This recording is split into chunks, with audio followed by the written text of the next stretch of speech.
Football world cup म्हटलं की एक नाव हमखास आठवतो, शकीरा. 2010च्या वर्ल्ड कप मधील तिचं वाक्का वाक्का दिस फॉर टाइम फॉर आफ्रिका हे गाणं आजही जगभरातील फुटबॉल चाहत्यांच्या ओठावर आहे.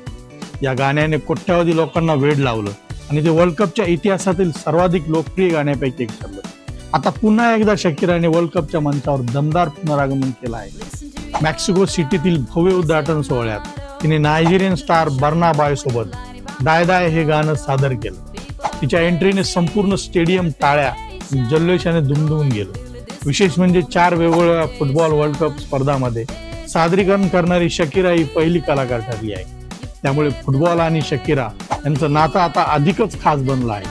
वक्का वक्का पासून ते दाय दाय पर्यंत वर्ल्ड कपच्या प्रत्येक पिढीला शकीराने आपल्या संगीतावर फिरकायला भाग पाडले. तुम्हाला शकीराचं कोणतं वर्ल्ड कप गाणं सर्वात जास्त आवडतं? वक्का वक्का की नवीन आलेलं दाय दाय? कमेंटमध्ये नक्की सांगा.